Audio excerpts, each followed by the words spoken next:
আজকের ক্লাসটা একটু ভালো করে বুঝেন। তার আগে আমি একটু বলে নিই, আমি একটা ভিডিও ক্লিপস আপনাদের গ্রুপে শেয়ার করেছি, আশা করি আপনারা সবাই দেখেছেন। পুরো ভিডিও আমার মনে হয় আপনারা দেখেছেন। গুড নিউজ কারোর জন্য গুড নিউজ, সেই নিউজই কারোর জন্য ব্যাড নিউজ। এইটা আমি দেখার পরে আপনাদের ওখানে শেয়ার করেছি, যাতে আপনাদের, আমরা তো পড়াইছি, সেইখানে আরো সুবিধা হয় বুঝতে, এই কারণে।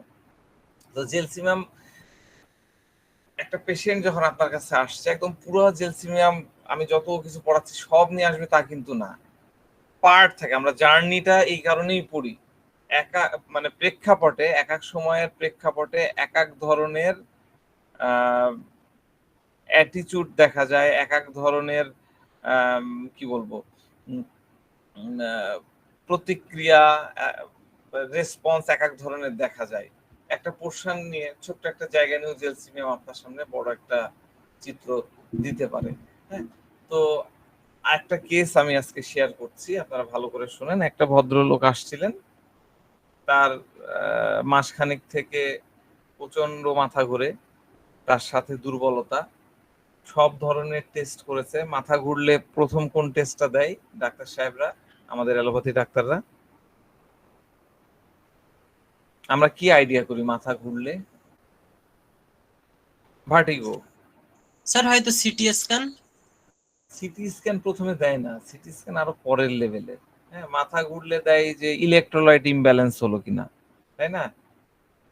তারা ইলেকট্রোলাইট টেস্ট দেয়, আরো কিছু আছে সেগুলা দেয়, সিবিসি করতে দেয়, রক্তের কোনো ঝামেলা আছে কিনা। তো যাক, সব ধরনের টেস্ট করা হয়েছে, সব নর্মাল। হরমোনের টেস্ট করা হয়েছে, সেগুলা নর্মাল। তো মাথা ঘোরার জন্য অ্যালোপ্যাথি ডাক্তার অনেক ওষুধ দিয়েছে, বেচারা ওষুধও খেয়েছে নিয়ম করে, কিন্তু তেমন কোনো ইমপ্রুভমেন্ট হয়নি। তো সে একটা অফিসে চাকরি করে, তার অফিসের কলিগরা, একজন কলিগ আমাদের কাছে রেফার্ড করেছেন, এই জন্য তিনি আসছেন। তো রুগীকে জিজ্ঞাসা করলাম, আপনার কি কি প্রবলেম হচ্ছে, আপনার কষ্ট কি কি হচ্ছে বলেন। তো রুগী বলছে, কি যে কষ্ট হচ্ছে আপনাকে বলে আমি বুঝাতে পারবো না ডাক্তার সাহেব। কি কষ্ট হচ্ছে সেটা বলেন। তো বলছে যে আমার এই মাসখানেক থেকে মাথা ঘোরা, আর সাথে এমন দুর্বলতা, যখন চেয়ারে বসি তখন তো মনে হচ্ছে যে একবারে সারা দুনিয়া ঘুরতে থাকে। তো যাক, আরো কিছু কথোপকথন করে, আমি পুরো কেস টেকিং বলছি না, অল্প অল্প করে বলছি না, তো একটা কেসে অনেক সময় লেগে যাবে। তা আমি জিজ্ঞাসা করলাম যে এই যে মাথা ঘুরতেছে, এই অ্যালোপ্যাথি ওষুধ খেলেন, কোনো রকম ইমপ্রুভ পাচ্ছেন না বলছেন, তো এইটা নিয়ে এখন আপনার মধ্যে কি ভাবনা হচ্ছে? তো রুগী বলছে যে খুব টেনশন হচ্ছে ডাক্তার সাহেব, আমি তো ঠিক মতো বসতেই পারছি না, চেয়ারে বসা মাত্রই মনে হচ্ছে সব কিছু একদম ঘুরছে। 1 মাস ধরে অফিসের কাজকর্ম ঠিক মতো করতে পারছি না, প্রাইভেট অফিস, এইভাবে তো মেলা দিন চলে না। তো বললাম, আচ্ছা কি কারণে আপনার মাথা ব্যথাটা হয়েছে, আপনার কাছে কি মনে হয়?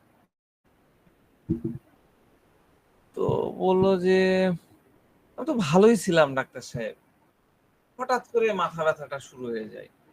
তো এই রিলেটেড আমি অনেক কোশ্চেন করছি, আপনার এটা নিয়ে ভাবনা কি, এটা নিয়ে কি টেনশন করেন, কোনো স্ট্রেস আছেন কিনা, কোনো আপনার লাইফের স্ট্রেস কি, এগুলো আমার কমন কোশ্চেন, এগুলো আপনারা লিখেও নিতে পারেন। এই কোশ্চেনগুলো আমি করি, আপনার লাইফের কমন কোশ্চেন, স্ট্রেস কি, স্ট্রেস অনেকে বুঝে না, তখন বলি যে কি নিয়ে আপনার বেশি পেরেশানি বোধ করেন, আপনি কি নিয়ে টেনশন করেন, আপনার কোনো কিছু নিয়ে ভয় হয়, এইগুলো নানান নানান কোশ্চেন করি আমরা রুগীকে বোঝার জন্য। তো আজকে একটা জিনিস আপনাদের একটু বলে রাখতে চাই, আপনারা 80-90%, 80-90%, 100% না, 80-90% মাথা ঘোরার পেশেন্ট যদি আসে, এটা কিন্তু একদম নোট করে নেবেন। আপনি এই যে এলোপাথারি মেলা কোশ্চিন করে আপনি হয়তো যেতে পারবেন, কিন্তু অনেক সময় লাগবে। তো অনেক রুগী দেখলে তো এত সময় নাই। তো মাথা ঘোরা রুগী আসলে এই এই এই এই অ্যাঙ্গেলে কোশ্চিন গুলো করবেন। যদিও আপনার কাছে মনে হবে যে আমরা কেন ফিজিওটাইজড হব, আপনি তো বলেন যে কোনো গাইডিং ইয়ে করা যাবে না। আসলে এটা একটা এক্সপিরিয়েন্স। আমরা তো এক্সপিরিয়েন্স শেয়ার করছি, আমার থেকে আপনারা অনেক ভালো জেলসিমিয়াম জানেন, কিন্তু আমরা কি করছি, আমরা এক্সপিরিয়েন্স শেয়ার করতেছি, তাই না? নলেজ নলেজ শেয়ার করছি। তো এই নলেজের জায়গাটা হচ্ছে মাথা ঘোরা মানে কি, আমার মাথাটা কখন ঘুরে বলেন তো? ধরেন আমরা সিম্পল চিন্তা করি, আমি দাঁড়ালাম, হ্যাঁ, আমার মাথা ঘুরছে, বা আমি বসলাম, আমার মাথা ঘুরছে মানে কি? মাথা ঘোরা মানে কি? মাথা ঘুরছে, ভালো করে খেয়াল করেন। হয়তো আমি এরকম হয়ে আছি, আপনি দেখে বুঝতে পারছেন না আমার মাথা ঘুরছে, কিন্তু যাদের আপনাদের মাথা ঘুরেছে তাদের তো অ্যাটলিস্ট এই এক্সপিরিয়েন্স থাকে। মাথা ঘোরা অবস্থায় যদি আপনি দাঁড়ান বা আপনি যাওয়া শুরু করেন, তখন কি হবে? আপনি কি যেতে পারবেন? আচ্ছা, আমি আর একটু ইজি করে দিই। আমরা ছোটবেলায় এক ধরনের খেলা খেলতাম, সেটা হলো একজন ধরতে এরকম করে, ধরে এরকম করে ঘুরাতো। এরকম করেছেন? আপনাদের অভিজ্ঞতা আছে? আছে জি এই স্যার। খেলাটা, এই যে ধরে? হ্যাঁ। আচ্ছা, আরো ভালো করে দিই। আপনি ওই যে চরকি, মানে বড় চরকি না, একটা চরকি আছে না চিড়িয়াখানা বা এরকম চ্যাপ্টা টাইপের চরকি, যেটা খুব জোরে জোরে এরকম করে ঘুরে, জাতার মতন করে, দেখেছেন না? এটার অভিজ্ঞতা আছে? বা এটা তো সব আছে আছে। আছে আছে? নামার পরে হ্যাঁ। কি স্থির হয়? থাকা যায় না, হ্যাঁ, হ্যাঁ, মাথা ঘোরার মনে হয় জানি ঘুরে দিয়া মনে হয় পড়ে যাবে অথবা বসে পড়তে হয়। আমরা অনেক সময় এরকম করি না? এই যে সুফি ডান্স যেটা করে, এরকম করে ঘুরতে থাকে, এরকম করে ঘুরছি, ঘুরছি, ঘুরছি, তাই না? এই যে ঘোরা ঘোরা, এই ঘোরা থামাই দিলে কি হয়? আর দাঁড়াতে পারি না, এরকম এরকম করি, তাই না? কি হয় তখন আসলে বলেন আমানুল ভাই, কি হয়? আমরা কেন ওরকম করি? এনি ঠিক আইডিয়া? রাখা যায়, ব্যালেন্স ঠিক থাকে না স্যার। হ্যাঁ, ব্যালেন্স ঠিক থাকে না। স্যার গতি জড়তা। গতি জড়তা, এই ব্যালেন্সটা কেন ঠিক থাকে না? আচ্ছা, স্যার মনে হয় যে পড়ে যাবো মনে হয় স্যার। হ্যাঁ, এটা তো সায়েন্টিফিক কারণ আছে না? সায়েন্টিফিক কারণ আমি আলোচনা করছি, কেসের দিকে আগাই। তো যাক, যে জায়গাটা বলতেছিলাম, মাথা ঘোরার বিষয় যদি কখনো কোনো পেশেন্টের মধ্যে পান, তাহলে তাকে প্রশ্ন করবেন, মানে তা আপনি আপনার ভাষায় প্রশ্ন করবেন। আপনি নোয়াখালী হলে নোয়াখালীর ভাষায় প্রশ্ন করবেন, আপনার ল্যাঙ্গুয়েজে আপনি প্রশ্ন করবেন যে তার লাইফের ব্যালেন্স কোথায় নষ্ট হয়ে গেছে। মাথা ঘুরে মানে ব্যালেন্স নষ্ট হওয়া, তাই না? আপনি সুস্থভাবে থাকতে পারতেছেন না, এরকম ঘুরুন দিলেন, তার মানে আপনি ঠিক মতন ব্যালেন্স রাখতে পারতেছেন না। এবার যে পার্সনের মাথাটা ঘুরে এরকম 1 মাস 2 মাস 3 মাস 5 মাস ধরে, অনেক পেশেন্ট আছে, আমারও পেশেন্ট, আমি অনেক মাথা ঘোরা পেশেন্ট, 2-3 বছর ধরে মাথা ঘুরছে, এরকম পেশেন্টকে আল্লাহর রহমতে ওষুধ দিয়েছি, ভালো হয়ে গেছে। এই তাদেরকে এই তাদের কাছে জানার চেষ্টা করবেন তার লাইফের ব্যালেন্সটা কোথায় নষ্ট হয়ে গেছে। বা এমন হতে পারে কোনো ব্যাড নিউজের তো আমি ভিডিওতে বলে দিয়েছি, ব্যাড নিউজ, হ্যাঁ, কোনো ব্যাড নিউজ শুনছে বা কোনো আনপ্লিজেন্ট সারপ্রাইজ কিছু একটা ঘটে গেছে, এই রকম ঘটনা ঘটলে আপনারা দেখে নেবেন এর এলিমেন্ট হচ্ছে মানুষের 80% মানুষের মধ্যে, 85% মানুষের মধ্যে মাথা ঘোরা তৈরি হয়। বেশিরভাগ ক্ষেত্রে দেখা যায় কোনো ব্যাড নিউজ, যেমন হতে পারে সে পরীক্ষায় ফেল করেছে, খুব করেছে, যেমন এখন অনেকের মাথা ঘুরবে। কিভাবে মাথা ঘুরবে? ধরেন যে এই পলিটিক্যালি নিয়েন না কথাগুলা, হ্যাঁ, ভিডিওতেও থাকবে, যদিও এটাকে আবার কোট করেন না। এক্স যে সরকার গেছে, তাদের জন্য চাকরি নেবে বলে দেখা যাচ্ছে যে অনেক জায়গায় ঘুষ দিতে হয়। আমাদের রাজশাহী ইউনিভার্সিটিতে আমরা শুনেছি যে এই অফিসার র্যাঙ্কিং এ অফিসার পদে প্রায় 400 না কতজন যেন নিয়োগ নেবে, এক একজন 15-20 লাখ টাকা করে নাকি দিয়েছে বিভিন্ন জায়গায়। এদের দেখবেন একটা সার্টেন পার্সেন্টের মধ্যে মাথা ঘোরা শুরু হয়ে যাবে। 15 লাখ টাকা দিয়ে রেখেছে তো অ্যাডভান্স, তার মানে কি তার কাঙ্ক্ষিত জব, হ্যাঁ, সেখানে সে তো পট পরিবর্তন হয়ে গেছে, ক্ষমতার পট পরিবর্তন হয়েছে, যাদের কাছে টাকা দিয়েছে এরা তো পলাতক, আর তো খুঁজে পাচ্ছে না। এবার তার কথা চিন্তা, 15 লাখ টাকা কিন্তু কম না। এই শ্রেণীর মধ্যে পাবেন অনেক কাঙ্ক্ষিত জব, স্বপ্নের জব, আমি বিশেষ কর্মকর্তা হব, আমি অমুক হব, আমার যেমন এক ভাগনা ছিল, সে জিডি পাইলট হবে, জিডি পাইলট। এই জিডি পাইলটের জন্য সে যা করার তা করেছে, নিজেকে ওইভাবে ফিট করেছে, কিন্তু সে ডিসকোয়ালিফাইড হয়ে গেছে, 2বার আইসিএসবি থেকে একদম সে বাদ। এটা একটা হতে পারে। দেখা যাচ্ছে যে অনেক আশা ছিল মেয়ে প্রতিষ্ঠিত হবে, মেয়ের একটা ভালো ধুমধাম করে বিয়ে দিব, ছেলের একটা বিয়ে দিয়ে দিব, সবকিছু ঠিকঠাক, পরিবার ঠিকঠাক, কোনো একটা কারণে বিয়ে ভেঙে গেছে। অনেক টাকা ইনভেস্ট করছি, আমার একটা স্টুডেন্ট আছে, অনেক টাকা ইনভেস্ট করছি করে বিজনেস লস, তার আবার মাথা ঘুরে না, তার আবার অন্য বিজনেস লসে অনেক ধরনের ইয়ে তৈরি হয়, তার হয়ে গেছে পার্কিনসন, বড় ধরা খাইছে, অনেক টাকা, 50-60 লাখ টাকা শুধু ধরাই খাইছে। শেয়ার মার্কেটে আমাদের ভাইরা আছেন, তারা জানেন, শেয়ার মার্কেটে মেলা ইনভেস্ট খুব ভালো চলছিল, হঠাৎ করে দরবেশ বাবার ইশারাতে মনে করেন যে পুরা শেয়ার মার্কেট একবার ধপাস করে পড়ে গেছে, মূল্য একদম পুরে, সে কোটিপতি ছিল, একদম সে জিরোপতি হয়ে গেছে। কোডে মার্জিন লোন নিয়ে ব্যবসা করছে, শেয়ার কিনছে, ধপাস করে গায়েব হয়ে গেছে।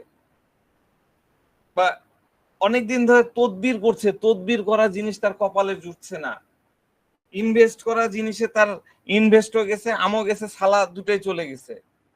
ফোনে জানতে পারলো হঠাৎ করে কারো একটা দুরারোগ্য ব্যাধি হয়েছে, এমন একটা জীবন সংশয়ী রোগ হয়েছে, একটা ক্যান্সার হয়ে গেছে, প্রিয়জনের, অবশ্যই প্রিয়জন হতে হবে। এইরকম ঘটনা শুনলে, সাধারণত এরকম ঘটনা শোনার পর থেকে, এরকম ঘটনা ঘটার পর থেকে, এরকম পরিস্থিতির মধ্যে দিয়ে যাওয়ার পর থেকেই মাথা ঘোরা শুরু হয়। এই টিপসটা আপনাদেরকে আমি দিয়ে রাখলাম, এইটা আপনারা খোঁজার চেষ্টা করবেন। তো যেহেতু মেলা কথা বলে কোনো কিছু খুঁজে পাচ্ছি না, রুগীকে ওপেন করা খুব মুশকিল হয়, অনেক সময় রুগী নিজেও বুঝতে পারে না যে কি বলতে হবে কি বলতে হবে না, তো সে, আর জেলসিমিয়াম তো আপনি যদি বিশ্বস্ত জায়গায় না যেতে পারেন তাহলে তো অনেক কিছু সে আপনাকে বলবেও না, এটাও কিন্তু একটা বিষয়। তো তাই তাকে জিজ্ঞাসা করলাম যে আচ্ছা, এই যে 1-1.5 মাস আগে আপনার এই মাথা ঘোরাটা শুরু হলো, ঠিক ওই রকম সময়ে আপনি কোনো কিছু নিয়ে কি কোনো ভীত, চিন্তিত হয়ে পড়েছিলেন? এবার রুগী একটু দম নিল, নিয়ে বলছে যে হ্যাঁ, এরকম হয়েছে। কি হয়েছিল একটু কি বলা যাবে, একটু বলেন? তো বলছে যে আমি ওই সময় হঠাৎ করে জানতে পারি যে আমার বাবার প্রোস্টেট ক্যান্সার ধরা পড়ছে। তিনি দেশের বাড়িতে থাকেন, আমার আরো ভাইরা আছে সেখানে থাকেন। তো তার এই খবর শুনে তো আমি পুরাই বনে যাই। আমি কোনোভাবেই বিশ্বাস করতে পারছিলাম না যে তার এই অসুখ হতে পারে। তিনি খুবই স্বাস্থ্য সচেতন মানুষ, কিভাবে তার এরকম একটা অসুখ হতে পারে? হ্যাঁ ডাক্তার সাহেব, আমি স্পষ্ট মনে করতে পারছি, ওই ঘটনা যেদিন শুনলাম তার কিছুক্ষণ পর থেকে আমার এই মাথা ঘোরাটা শুরু হয়ে গেছে। আমি শান্তিতে বসতেই পারছিলাম না, আর ওইটা এখনো আমার মধ্যে হচ্ছে। ঠিক আছে, এটা ছিল রোগীর কথা। আপনাকে বুঝতে পারলেন কি কথা বললো? ছোট্ট স্টেটমেন্ট, ছোট্ট কথায় কিন্তু কেস হয়ে যায়। তো যাক, এখন আমি সায়েন্টিফিক কিছু ব্যাখ্যায় চলে আসি। আমরা একটু আগে বলতেছিলাম চরকিতে যদি আমরা ঘুরি বা নিজে হাত দিয়ে সুফি ডান্সের মতন করে যদি ঘুরতে থাকি, তাহলে আমাদের কি হয়? আমাদের এই মস্তিষ্কের এই ইয়ে থেকে এখানে কি থাকে? ভেস্টিবুলার অ্যাপারটাস থাকে, তাই না? ভেস্টিবুলার অ্যাপারটাস, আমি আপনাদের একটু ছবি দেখাই, তাহলে আপনারা, ভেস্টিবুলার অ্যাপারটাস আমি একটু শেয়ার দিচ্ছি, কোন জিনিসটার কথা বলছি, তাহলে আপনারা বুঝতে পারবেন ভালো মতো।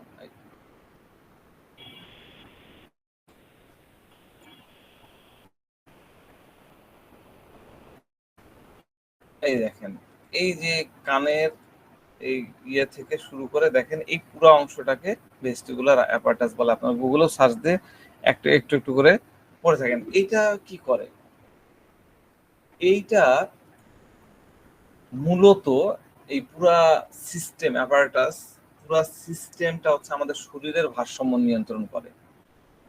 কিন্তু যেই মাত্র কোনো ব্যক্তি তার, এই ব্যক্তির কথাই শুনেন, চিন্তা করেন যে তার বাবার একটা বেদনাদায়ক ব্যাড নিউজ, ভয়াবহ নিউজ, যে নিউজটা তাকে গুড ফিল করালো না, যে নিউজটা তার কাছে প্রমিজিং না। আমি গতদিন ব্যাড নিউজের ডেফিনেশন এই দুটো বলেছিলাম, গুড ফিল করায় না, যেটা প্রমিজিং না, তাই না? এটা তাই হলো, তার কাছে ভালো লাগতেছিল না, এটা তার কাছে প্রমিজিং প্রসপেক্টিভ মনে হয়নি। এটা ছিল তার কাছে ব্যাড নিউজ।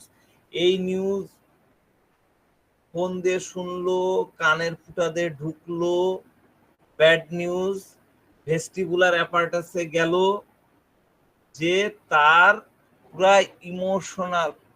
ইমোশনাল স্টেটটাকে তো আনস্টেবিলাইজড করে ফেললো, সাথে সাথে তার বডিটাকেও ইমব্যালেন্সড করে ফেললো। এরপর থেকে তার প্রবলেম শুরু হলো মাথা ঘোরা।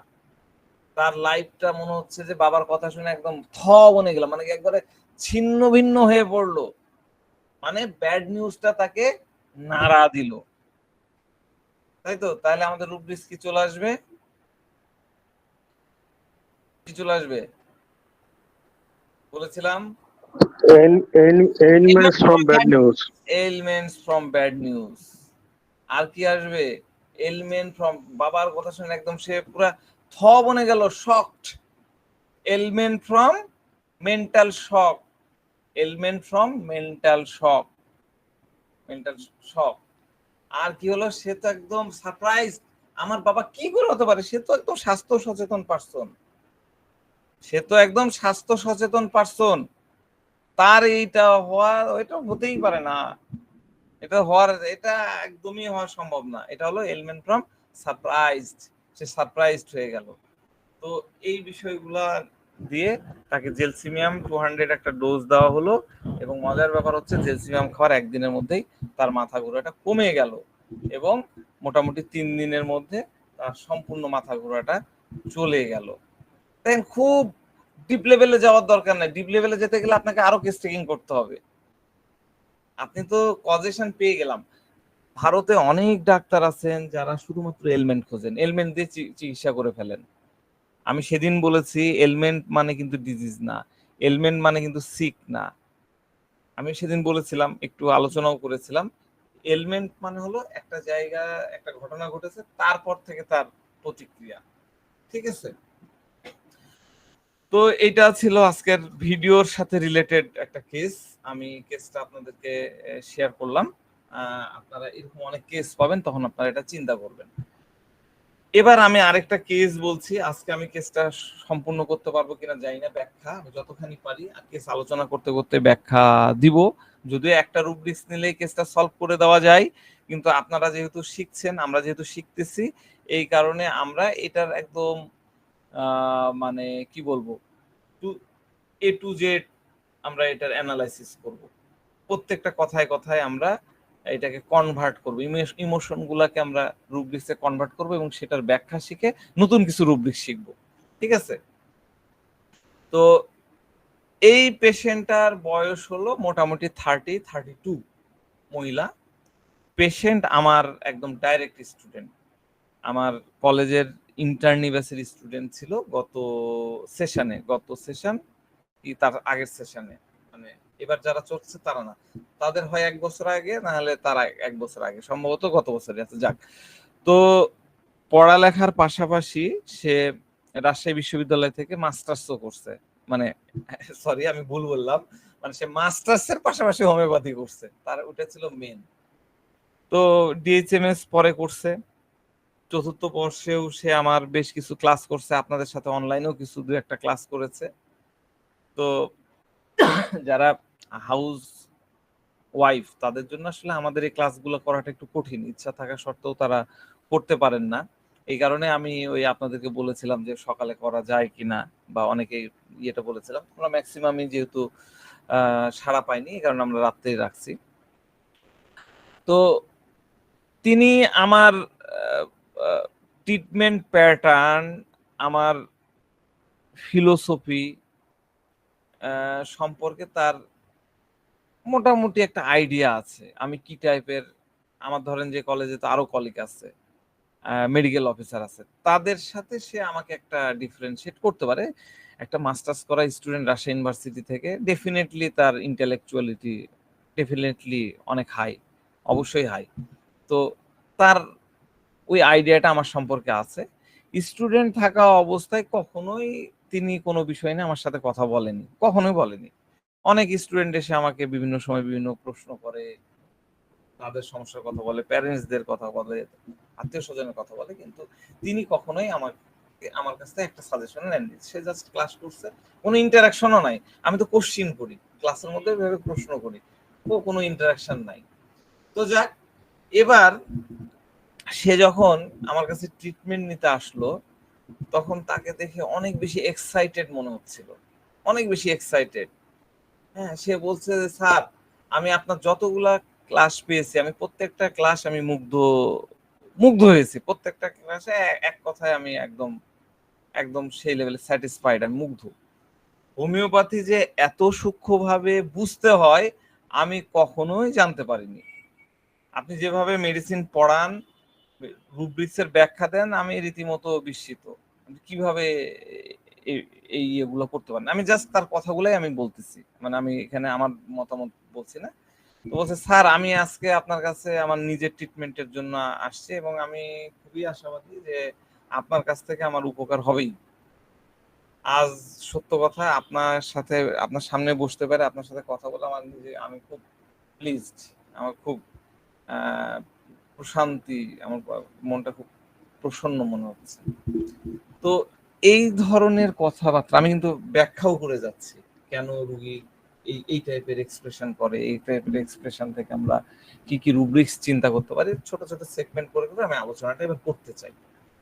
তো এই ধরনের অনুভূতি কোনো পার্সনের মধ্যে যখন তৈরি হয়, এই অনুভূতিগুলা মানুষকে অনেক বেশি হালকা করে তোলে, লাইট করে তোলে। আমরা কিন্তু এইটুক অনুভূতির মধ্যে থেকে আমরা কিন্তু লাইট ডিজায়ার ফর, জেলসিমিয়ামের খুব মানে ইম্পর্টেন্ট একটা রূপ, যে লাইট ডিজায়ার ফর, এটা আমরা নিতে পারি।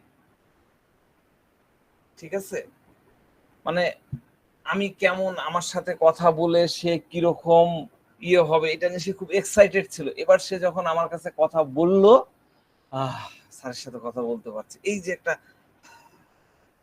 হালকা হওয়ার অনুভূতি, হ্যাঁ, এটা কিন্তু খুব স্পষ্টই বোঝা যায়, আপনারাও পাবেন। এক্সাইটেড পেশেন্ট গুলার কাছ থেকে কেউ আপনার সাথে কথা বললো, আপনার তো অনেক নাম শুনছি, আপনার সাথে না কথা বললাম, খুব মজা লাগছে, আমার খুব ভালো লাগছে, আমি খুব মানে স্যাটিসফাইড, আমি খুব তৃপ্তি মনে হচ্ছে, এইটার রুব্রিক্স কিন্তু লাইট ডিজায়ার ফর, ডেফিনেটলি এটা লাইট ডিজায়ার ফর। আপনি লাইটের মধ্যে আপনার সাথে কথা হচ্ছে। তো দেখেন, এই পেশেন্ট, এই স্টুডেন্ট কিন্তু আমার সাথে তার সুস্থতা অসুস্থতা নিয়ে কথা শুরু করেনি, কিন্তু তার কথা বলার স্টাইল, তার যে অভিব্যক্তি, সেখান থেকে কিন্তু আমরা কেস টেকিং শুরু করে দিয়েছি। কেস টেকিং কে আপনি যদি নির্দিষ্ট কোনো ফরম্যাটের মধ্যে ফেলে দিতে চান, বাঁধে দিতে চান, এটা কিন্তু ঠিক হবে না। স্যার হ্যানিম্যান কিন্তু এই কথা আমাদেরকে বলে যাননি, নির্দিষ্ট ফরম্যাটে কেস টেকিং করা কখনোই ঠিক না, কখনো উচিত না। নির্দিষ্ট ফরম্যাটে আপনি যদি কেস টেকিং করেন, তাহলে রুগী শুধুমাত্র তার যান্ত্রিক কথাবার্তাগুলা সেগুলাই বলবে, যে যে শব্দগুলো আপনাকে বলবে বা আপনি তার কাছ থেকে যে ওয়ার্ড গুলা পাবেন, তার পেছনে থাকা গভীর যে ভাবনাগুলা, মনের মধ্যে যে ভাবনাগুলা, সেটা আপনি কিন্তু যান্ত্রিক ওয়ার্ডের মধ্যে আপনি কিন্তু পাবেন না। তাকে স্বতঃস্ফূর্ত ভাবে বলতে দিতে হবে। স্বতঃস্ফূর্ত ভাবে যে কথাগুলো পাচ্ছেন, প্রত্যেকটা গুরুই শেখায়, আপনি যার কাছে যাবেন সে কিন্তু এই কথাটাই বলে। স্বতঃস্ফূর্ত যে অভিব্যক্তি আসছে, স্বতঃস্ফূর্ত যে কথা আসছে, সেইটা আপনি পাবেন। কিন্তু যান্ত্রিক কথাবার্তা যদি হয়ে যায়, তাহলে আপনি কিন্তু তার প্রকৃত ক্যারেক্টার ধরতে পারবেন না। ফলে সেটা অ্যানালাইসিস করে মেডিসিন দিলে মেডিসিনের সিলেকশনটা ভুল হয়ে যাওয়ার সম্ভাবনা থাকে। তো এই ধরনের ফরম্যাটে, যান্ত্রিক ফরম্যাটে রোগীর বাস্তবিক ভাবনা বা বর্তমান মানসিক অবস্থা বা স্থিতি সম্পর্কে সঠিক ধারণা পাওয়া যায় না। তো এই কারণে আপনারা কখনো কেসের কোনো ফরম্যাট করবেন না। রোগীর কথার প্রেক্ষাপটে আপনি প্রশ্ন করবেন, প্রশ্ন করে তাকে বোঝার চেষ্টা করবেন। রোগী তার স্বাভাবিক আন্দাজে বা স্টাইলে তাকে কথা বলতে দিতে হবে। সেই কথোপকথনের উপরে ভিত্তি করে আপনাকে রুগীকে বুঝতে হবে, রুগীর বর্তমান মানসিক অবস্থাটা কেমন, সেটা আপনাকে বুঝতে হবে। অনেক বেশি প্রশ্ন করতে যাবেন না, আপনি ভেরিফাই করবেন, কিন্তু প্রশ্ন অল্প অল্প করে করেন। আপনি যদি বেশি প্রশ্ন করেন, তাহলে সে কি করবে, আপনি অনেকগুলো প্রশ্ন করলেন, তখন রুগী চিন্তা ভাবনা শুরু করে দেবে, চিন্তা করে করে উত্তর দিবে। যখন চিন্তা করে করে দিবে তার মানে যান্ত্রিক হয়ে গেল। যান্ত্রিক হয়ে গেলে আপনি মানে জেনুইন যে পিকচার সেটা আপনি পাবেন না, কারণ যান্ত্রিক ইয়াতে ইমোশন থাকে না, ওখানে জড় বুদ্ধি থাকে। তো যখনই রোগীর সাথে প্রথম কন্টাক্ট হয়, সেটা আমাকে আজকে যেমন ডক্টর নজরুল বলছিলেন যে মোবাইল ফোনে বা আমি হোয়াটসঅ্যাপে কেস থেকে, আমাদের তো অনেক রুগী আসে, তো আমরা এগুলাকে কেস টেকিং করবো কিভাবে, ঠিক আছে? তো এটা কেস টেকিং করাটা ফোনের মাধ্যমে বা ইয়েতে আপনি বলবেন যে হোয়াটসঅ্যাপে ভিডিও কলে আসো, যদি ভিডিও কলে তো অনেক আসতে চায় না বা সুযোগ থাকে না, সমস্যা নেই, আপনি মেসেঞ্জারে কথা বলেন, হোয়াটসঅ্যাপে কথা বলেন, SMS এ মেসেজ চালাচালি করেন, হ্যাঁ।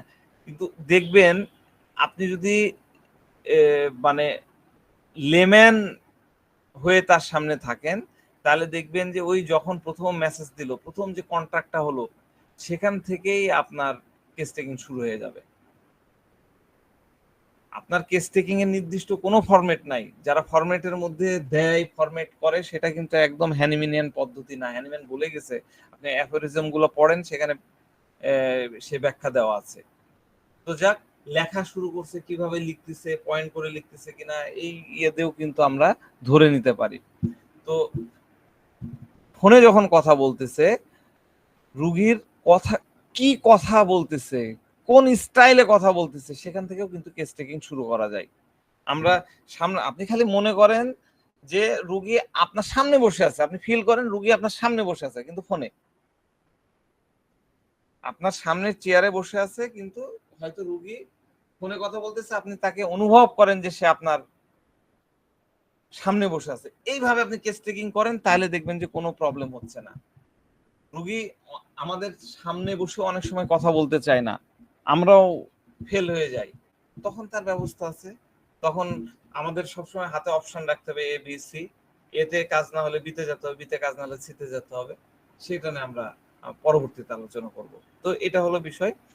তো আপনি যদি আমি যেভাবে বলতেছি এভাবে যদি কেস টেকিং করেন, তাহলে খুব সহজে ডেফিনেটলি আপনারা মেডিসিন সিলেক্ট করতে পারবেন। তো রুগী অনেক মানে প্লিজড হয়ে, অনেক প্রসন্নতা নিয়ে, খুব এক্সাইটেড হয়ে কথা বলতেছে। তার মানে এত এক্সাইটেড, হাসছে, একটু মিসকি মিসকি হাসতেছে, মনে হচ্ছে সে একটা কি বলবো, অনেক অনেক দিনের লালায়িত একটা জিনিস, অনেক একটা বড় গুপ্তধন পেয়ে গেছে, অনেক বছর ধরে তার একটা আকাঙ্ক্ষা ছিল, হ্যাঁ, যে আমার সাথে কথা বলবে, একান্ত কথা বলবে।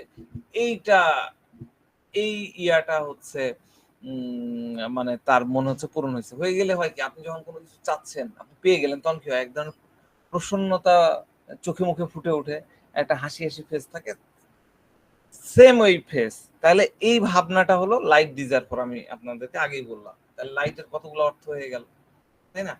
তো রুগী বলছে যে স্যার, আমার অর্ধেক, আমার যে কষ্টগুলো ছিল, এখন আপনার সামনে এসে কথা বলেই তো আমার মনে হচ্ছে যে অর্ধেক ভালো বোধ করছি, অর্ধেক কমে গেল। রুগী মুখের সামনে বলতেছে একদম ডাইরেক্ট। তাহলে এটা কি, এই যে অর্ধেক হয়ে গেল, আগে গুমোট হয়েছিল এখন অর্ধেক হয়ে গেল, এটাও কিন্তু লাইট ডিজার্ভার। এই অর্ধেক হয়ে যাওয়াটাও লাইট ডিজার্ভার। আমার যে কষ্ট ছিল, এই কষ্ট আপনার সাথে কথা বলেই আমার কমে গেল, এটাও লাইট ডিজার্ভার। তো লাইট সব সময় আমাদেরকে কি করে, আমাদেরকে আমাদের পেরেশানি, আমাদের কষ্ট, আমাদের দুঃখ, আমাদের গুমোট ভাব, এটাকে কম করে দেয়। আর যখন আমাদের মন পছন্দের কোনো জিনিস আমরা পাই বা আমাদের কোনো ইচ্ছা পূরণ হয়, তখন আমাদের মন অনেক হালকা হয়ে যায়। এটাও কিন্তু লাইট ডিজার্ভার। লাইটের আজকে কতগুলা মানে আমি আপনাদেরকে বলে দিচ্ছি। এখানে বোস্টিং নেব না, বোস্টিং নেব না কেন? বোস্টিং কেন নিব আপনি বলেন? ভয় বোস্টিং নিব? উনি তো প্রশংসা করতেছে, তার মানে ওনার উদ্দেশ্য একটা ভিন্ন থাকতে পারে না? যে বোস্টিং যখন হবে, আপনাকে তো জেস্টারটা বুঝতে হবে। বোস্টিং মানে কি, আমার দাদা অমুক ছিল, আমার বাবা অমুক, আমার এই আছে, তাই না? বুস্ট করা, বুস্ট থেকে তো বোস্টিং আসছে, সে তো বুস্ট করছে না। তার, আপনি এই থিমটা বুঝেন, তার দীর্ঘদিনের মনের মধ্যে লালায়িত ছিল আমার স্যার সে কিন্তু, আমি আগেই বলে নিছি, সে কিন্তু আমাকে কলেজে একবারের জন্য সালাম দিয়েছে কিনা আমার মনে নাই, একবারের জন্য সে আমার সাথে ইন্টারাকশন করেছে কিনা আমার কিন্তু মনে নাই। কিন্তু তার ইয়ে ছিল যে আমি স্যারের চেম্বারে যাব, স্যারের চেম্বারে যেয়ে আমি কথা বলবো, আমার যে প্রবলেমগুলো আছে আমি তার কাছে নিব। কিন্তু সে আসতে পারতেছিল না, হয়তো সাহস কুলায় উঠতে পারছিল না। যাক, সামাও সে আমার কাছে আসছে। আমার কাছে আসার পরে তার মনের মধ্যে ওই যে ইয়েটা, মানে দীর্ঘদিন পরে কাউকে পেয়ে গেলে কি হয়, ধরেন যে সে আমিনুল ভাই হচ্ছে আপনার ছোট ভাই, তাই না, আপনার কলেজের ছোট ভাই। দীর্ঘদিন পরে আমিনুল ভাইয়ের সাথে দেখা হলে তখন কি হবে? ধরেন আপনারা একসাথেই ছিলেন, একই মেসে ছিলেন, খুব ভালো দরম মরম আপনাদের মধ্যে ছিল। দীর্ঘদিন পরে আপনার সাথে দেখা হলে আপনার কি হবে, আপনি একটু বলেন। আমিনুলের সাথে আবার দেখা হয়েছিল অনেকদিন পর, প্রায় হ্যাঁ কলেজ থেকে বের হয়েছে 99 সালে। হ্যাঁ, ওই যে এবার কলেজের কলেজে দেখা হয়েছে। তৃতীয় পুনর্মিলনীতে যা দেখা হয়েছে, হ্যাঁ প্রায় 25 বছর পরে মনে হয়, 25-30 বছর পরে। হ্যাঁ, আহ, দেখা হওয়ার পরে অনেক কিছু কথা টথা বললাম, বিনিময় করলাম, হাই হ্যালো, এক্সাইটেড এক্স্যাক্টলি। এই জিনিসটাই তার সাথে আমার হয়েছে, এটা কিন্তু বুস্টিং না। এবং এই এক্সাইট, সে তো জেলসিমিয়াম, তো এই এক্সাইটেড হওয়ার কারণে তার জেলসিমিয়ামকে, এটা আমি তো ওয়ান কাইন্ড অফ তার জন্য পজিটিভ লাইট, আমি তো পজিটিভ লাইটের পোর্শন এখন আসিনি, আমি কেবল লাইট ডিজার মধ্যে আছি। যখন সে আমাকে পেয়ে এক্সাইটেড হয়েছে, আমি তার পজিটিভ লাইট, তখন তো তার ডেফিনেটলি অর্ধেক ইয়া কমে যাবে। আর বোস্টিং এর টোন দেখে আপনি বুঝতে পারবেন। আপনি ধরেন যে সে আমাকে, আমি ঢাকা থেকে, রাজশাহী থেকে ঢাকা যাচ্ছি, আমি চানাচুর বেচতে বেচতে যাচ্ছি, আমার টোন কিন্তু ওরকম হবে না। কিন্তু একটা হকারকে দেন যে বোস্টিং করে করে বেচে, মিল্লাত কি বলে, মুসলিম টাইগার বাম যে বেচে, মুসলিম টাইগার বাম লাগালে কাম, যেখানেই লাগাবেন সেখানেই কাম, আমি তো এইভাবে বলছি, কিন্তু যে হকার তার টোনটাই আলাদা থাকে। আমি কি বুঝাতে পারলাম? আমি এই ভাই, শামসুজ্জামান ভাই, আপনি ওই যে মোশাররফ করিমের একটা উদাহরণ দিছিলেন বা দেখাইছিলেন ভিডিও ক্লিপ, হ্যাঁ হ্যাঁ ভিডিও, বুঝতে হ্যাঁ হ্যাঁ, বোস্টিং এর। তো বোস্টিং হচ্ছে পুরো আর্টিফিশিয়াল জিনিস। হ্যাঁ, এই জায়গাটা জেলসিমিয়াম কি, জেলসিমিয়ামের মধ্যে আমি বারবারই বলছি, আর্টিফিশিয়াল আপনি পাবেন না। ও নিজেও আর্টিফিশিয়াল করে না, আবার নিজেও আর্টিফিশিয়াল পার্সনকে সে পছন্দ করে না। জি স্যার, যে বোস্টিং করে তার মুখের কথা শুনলে বোস্টিং করছে, শুনলে আপনি বুঝে বুঝে ফেলবেন। ঠিক আছে শামসুজ্জামান ভাই, আপনি কি বুঝতে পারছেন? না ডাউট জি থাকলে জি বলেন, জি জি, না না, ডাউট নাই, বুঝছি। হ্যাঁ, এটা তো একটা ভালো লাগার জায়গা, ভালোবাসার জায়গা। অনেক অনেক স্টুডেন্ট আছে আমাকে ভালোবাসে, আমি এটা জানি। ভাই লংইং হবে না কেন? জি, আপনারা তো অনেক দিন ধরে সে পর্যবেক্ষণ করতেছে, আপনার কাছে আসবো, লংইং হবে না কেন, আমি তাই বললাম। লঙ্গিং হবে না কেন? লঙ্গিং মানে আমাকে অনেকদিন ধরে পর্যবেক্ষণ করছে। হ্যাঁ, লঙ্গিং এর দিকে যান, লঙ্গিং এর ইয়েটা তো আরেকটু অন্য দিকে। আপনি লঙ্গিং এর দিকে আসেন না, আমি এক বোস্টিং থেকে বাড়াতে যে আরেক দিকে যেতে যাচ্ছি না, ওকে আগাতে দেন। লঙ্গিং এর বিষয়টা একটু অন্যরকম। হ্যাঁ, লঙ্গিং রুব্রিক্স ছিল লঙ্গিং সানশাইন, ভুলে গেলাম লঙ্গিং এর রুব্রিক্সটা কি। লংইং সানসাইড লাইট এন্ড সোসাইটি। হ্যাঁ, লঙ্গিং সানসাইড লাইট এন্ড সোসাইটি, এটা আমি হাতে রাখলাম, এটা নিয়ে আমি আপনাকে বলবো না, ঠিক আছে? আপনি ওইদিকে নিয়ে যান না, ওইটা আরেক আলোচনা। হ্যাঁ, তো আচ্ছা, আপনি এই জায়গাটায় বললেন, আপনি এই কেসের মধ্যে আমি এতদিন ধরে জেলসিমিয়ামের যে বিষয়টা বুঝালাম, যে জেলসিমিয়াম পেশেন্ট বিছানায় পড়ে আছে, জেলসিমিয়াম একদম এনার্জি নাই, কারণ তার মাসল উইক, সে পড়ে আছে, ফোন নিচ্ছে, ডাক্তারের কাছে যাব, ফোনটা হাতে নিয়ে কল দিতে যাবে, পড়ে যাচ্ছে। এইভাবে 3 ঘন্টা ধরে পারলো না। যেই মাত্র মা বলল যে তুমি ডাক্তার কাউসারের কাছে যাও, ডাক্তারের কাউসারের কাছে গেলে তোমাকে ওষুধ দিবে, ভালো হয়ে যাবা, তখন তার এনার্জি চলে আসলো। তো এইখানে তো লঙ্গিং হচ্ছে না, না? এই এই ভার্সনটারই একটা রূপ কিন্তু এইটা। আমি একটু আগাই, তাহলে আপনাদের আরো ক্লিয়ার হয়ে যাবে। হ্যাঁ, আমি আগাচ্ছি, পরে এগুলো নিয়ে আলোচনা করবো। তো রুগী বলছে যে অ্যাকচুয়ালি স্যার, আমার বিষয়ে আমি আপনার সাথে কনসাল্ট করতে চাই, আমার কনফিডেন্ট লেভেল অনেক কম, ডিএইচএমএস পাস করার পরেও মানে পাশ করার পরপরই আমি প্র্যাকটিস শুরু করছি। আহ, আমার বাসার সাথেই চেম্বার, যদিও আমার পরিবারের লোকজন এটা মোটেও সাপোর্ট করেনি। তাদের বলা যায় যে এক অর্থে তাদের অমতেই আমি এটা শুরু করছি। তাই আমার নিজেকে অনেক সবসময় এক ধরনের ছোট ছোট এক ধরনের লো ফিল করি। হ্যাঁ, সবসময় আমার মধ্যে এক ধরনের প্রেশার অনুভব করি। তো শুরুতে যখন ওই যে আমিনুল ভাইয়ের সাথে আমাদের ডক্টর শামসুজ্জোহা ভাইয়ের যখন প্রথম দেখা হলো, এক ধরনের এক্সাইটেড ভাবটা প্রথমে ছিল। যত দিন শেষ হয়েছে, প্রথম দিন দ্বিতীয় দিন ওই এক্সাইটেড বিষয়গুলো কিন্তু চলে গেছে। এই পেশেন্টেরও কিন্তু তাই হচ্ছে। কনভারসেশন শুরুর সময় তার মধ্যে যে উচ্ছলতা ছিল, সে যে ধরনের স্বতঃস্ফূর্ত ভাবে কথাগুলো বলতেছিল, এক্সাইটেড হয়ে বলতেছিল, আমাকে পেয়ে সে যেন মানে তার সবকিছু কষ্টগুলা যেন কমে যাচ্ছিল, এই কথাগুলো বলতেছিল। এখন সে যখন এই যে পরিবারের কথাগুলো বলা শুরু করলো, তার প্র্যাকটিস লাইফের কথা বলতেছে, তখন তার কথাগুলো, তার গলার আওয়াজ মনে হচ্ছিল যে একটু লো হয়ে যাচ্ছিল, চেপে আসছিল। তার মুখে যে হাসিটা ছিল, স্মাইলিং ফেস ছিল, সেটা ধীরে ধীরে গায়েব হয়ে যেতে লাগলো। তো এই অ্যাটিটিউডটা দেখে খুব সহজেই অনুমান করা যায় যে বেসিক্যালি মহিলাটা তার পারিবারিক চাপের মধ্যে আছে। এখন তার মুখ থেকে আওয়াজ বের হচ্ছে, ওই যে শব্দগুলো আসছে, সেই শব্দগুলোর মধ্যে এক ধরনের উদাসী ভাব দেখা যাচ্ছে। কথা বলতেছে এবং একটা উদাস মুখ করে কথাগুলো বলতেছিল। তো আমার সাথে কথা বলে প্রথমে তার মনের মধ্যে যে বোঝাটা ছিল, সেটা কিছু সময়ের মধ্যে চলে গেল, এখন আবার ফিরে আসছে। তো এই জন্য এই ক্ষেত্রগুলোতে আবার ফিরে আসলো।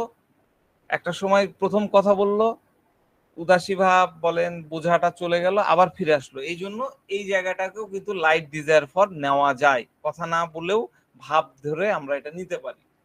তো রুগী বলছে যে স্যার, আমি যখন অন্যদের মাঝে যাই তখন অনেক অ্যাংজাইটি আমার মধ্যে কাজ করে। কেউ যদি আমাকে ছোটখাটো বা খারাপ কিছু বলে দেয়, তাহলে আমি অনেক নার্ভাস হয়ে পড়ি। রুগীর স্টেটমেন্ট, মানে এর মানে কি, এর অর্থ হলো কেউ যদি সামান্যতম নেগেটিভ কোনো কথা বলে, যেমন ধরেন কেউ বলল যে তোমাকে দেখতে ভালো লাগছে না, তোমার ড্রেসটা তো ভালো লাগতেছে না, তোমাকে মানাচ্ছে না, তুমি এইভাবে কথা বলতেছো কেন, তুমি কি কথা বলতে জানো, ইত্যাদি ইত্যাদি। শাশুড়িরা তো নানান ধরনের কথা বলেই। তো এইরকম যদি, বা দেখা যাচ্ছে যে সে চেম্বারে দেরিতে ঢুকছে, রুগী এসে বলতেছে কি ব্যাপার ডাক্তার সাহেব, আপনি যদি এত দেরি করেন, বা দেখা যাচ্ছে যে সে ট্রিটমেন্ট করতেছে, সে রুগী হয়তো কিছু জিজ্ঞাসা করলো, সে কোনোভাবে সেটার উত্তর দিতে পারতেছে না, হ্যাঁ, যে আপনি তো ভালো উত্তর দিতে পারতেছেন, এরকম যে কোনো কিছু বলুক না কেন, এইরকম ন্যূনতম সামান্যতম নেগেটিভ কথাই সে নার্ভাস হয়ে বলে, নার্ভাস হয়ে পড়ে। মানে এগুলা হলো এক ধরনের খোঁচা মারা, এগুলা তাকে খোঁচা মারে, নেগেটিভ পিঞ্চিং, তাই না, এটা হলো খোঁচা মারা। তো রুগী বলছে স্যার, আমি চাই আমার এ ধরনের সব সিমটম আমার থেকে চলে যাক, তাহলে আমি ভালো থাকতে পারবো। হ্যাঁ, রুগী এই কথা বলতেছে। তার মানে কি, যে তার মধ্যে নিজের যে কমজোরি আছে সেগুলোকে সে হটাতে চায়। তার যে দুর্বলতা আছে, হ্যাঁ, আমি মানে যে দুর্বল, কেউ একটা কথা বলতেছে তাতেই সে লো ফিল করতেছে, এটা দুর্বলতা না। তো এই দুর্বলতা হটিয়ে নিজেকে সে স্ট্রং করতে চায়, মজবুত করতে চায়। তো আমি জিজ্ঞাসা করলাম যে এই লক্ষণগুলা চলে যাক, এটা কি মানে সরি, এই লক্ষণগুলা চলে যাক, এটা কি আপনি আগে থেকে চেতেন না, না এখন আপনার কাছে আমার কাছে এসে মনে হচ্ছে যে এগুলা চলে যায়? তখন রুগী বলছে হ্যাঁ স্যার, এটা আমার স্বভাব, আমার প্রথম থেকে এরকম।